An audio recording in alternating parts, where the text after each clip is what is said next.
Halo teman-teman semua, masih bersama saya di channel Jejak Cerita. Semoga teman-teman semua dalam keadaan sehat walafiat, dan semoga teman-teman semua dalam lindungan Allah. Amin. Nah, sekarang kita lanjutkan kisah nyata tentang sepasang sepatu. Untuk adik, simak kisahnya sampai selesai. Di sebuah desa kecil di pinggiran kota, hiduplah seorang anak laki-laki bernama Rian yang baru berusia 12 tahun.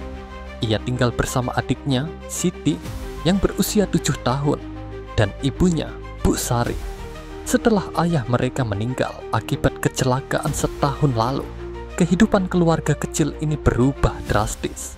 Ibunya, yang dulunya hanya seorang ibu rumah tangga, kini bekerja sebagai buruh cuci, dan sesekali membantu berjualan di warung tetangga demi menyambung hidup. Mereka tinggal di rumah sederhana yang terbuat dari kayu, dengan atap yang bocor di beberapa tempat. Meskipun hidup dalam keterbatasan, Rian adalah anak yang kuat dan bertanggung jawab. Ia selalu berusaha membantu ibunya dan menjaga adiknya sebaik mungkin. Keinginan kecil dari seorang adik suatu sore, setelah pulang sekolah, Siti pulang dengan wajah murung. Rian yang sedang duduk di teras rumah melihat adiknya menaruh tasnya dengan lesu. "Kenapa, Dik? Kok kayaknya sedih?" tanya Rian sambil mendekati Siti.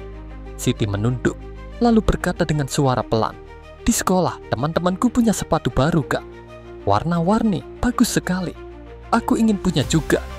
Tapi ibu bilang kita belum bisa beli." Mendengar itu, hati Rian teriris. Ia memandang kaki kecil adiknya yang hanya memakai sandal jepit tua yang hampir putus. Ia tahu betul Siti jarang mengeluh, tetapi kali ini keinginannya begitu tulus. Malam itu, saat mereka makan bersama, Rian memperhatikan ibunya yang tampak lelah. Ia ingin sekali meminta ibunya membelikan sepatu untuk Siti, tetapi ia tahu, bahkan untuk membeli beras pun mereka harus berhemat. Akhirnya, Rian mengambil keputusan dalam hatinya. Ia akan mencari cara untuk membelikan adiknya sepasang sepatu baru. Perjuangan seorang kakak. Sejak hari itu, Rian mulai mencari cara untuk mendapatkan uang. Sepulang sekolah, ia tidak langsung pulang, tetapi membantu seorang tukang parkir di pasar dekat sekolahnya. Dengan cekatan, ia membantu mengarahkan motor dan menjaga kendaraan. Kadang, ia hanya mendapat beberapa koin, tetapi ia tetap bersyukur. Selain itu, setiap akhir pekan, Rian mengumpulkan botol plastik bekas dari pinggir jalan dan menjualnya ke pengepul. Ia juga membantu tetangganya mencuci motor dengan bayaran seadanya. Semua uang yang ia dapat, ia kumpulkan dalam sebuah kaleng bekas biskuit yang ia sembunyikan di bawah tempat tidurnya. Bulan demi bulan berlalu, Rian terus bekerja keras, meskipun badannya sering kelelahan. Kadang, ia harus mengorbankan waktu bermainnya demi mendapatkan sedikit uang tambahan. Namun setiap kali ia merasa lelah, ia selalu membayangkan wajah ceria adiknya saat menerima sepatu baru. Sepatu baru untuk Siti. Hingga akhirnya, setelah hampir 2 bulan berjuang, Rian berhasil mengumpulkan cukup uang. Ia menghitungnya berkali-kali, memastikan jumlahnya cukup. Dengan penuh semangat, ia pergi ke pasar dan memilih sepasang sepatu terbaik yang bisa ia beli. Sepatu itu sederhana, berwarna merah muda, dengan pita kecil di sampingnya, persis seperti yang sering diceritakan Siti. Dengan hati berdebar, Rian pulang membawa sepatu itu yang ia bungkus dengan kertas bekas.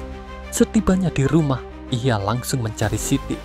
"Dik, kakak punya sesuatu untukmu," kata Rian sambil menyerahkan bungkusan itu. Siti menerima bungkusan itu dengan heran, lalu membukanya perlahan. Begitu melihat isinya, matanya langsung membesar. "Sepatu baru? Kakak, ini untukku?" Suaranya bergetar, tidak percaya. Rian tersenyum dan mengangguk.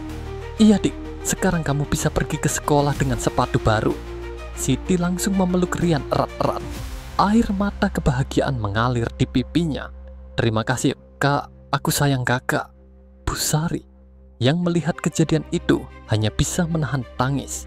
Ia memeluk kedua anaknya, merasa sangat bangga pada Rian. Dengan suara bergetar, Ia berkata, "Kamu anak yang luar biasa, Nak. Ibu tidak menyangka kamu melakukan semua ini demi adikmu." Malam itu, Rian tidur dengan hati yang hangat. Ia tidak peduli dengan lelah yang ia rasakan selama ini, karena semua perjuangannya terbayar dengan kebahagiaan di wajah adiknya. Terkadang, kebahagiaan tidak datang dari hal-hal besar, tetapi dari pengorbanan kecil yang dilakukan dengan cinta yang tulus. Bersambung. Terima kasih. Teman-teman Jejak Cerita, mohon maaf jika ada kekurangan dan kesalahan dalam membacakan ceritanya. Semoga teman-teman terhibur dengan ceritanya. Oh iya, jika teman-teman Jejak Cerita menginginkan kisah nyata selanjutnya, jangan lupa bantu subscribe, like, dan komen di bawah ya, supaya Jejak Cerita lebih semangat menghadirkan kisah nyata selanjutnya.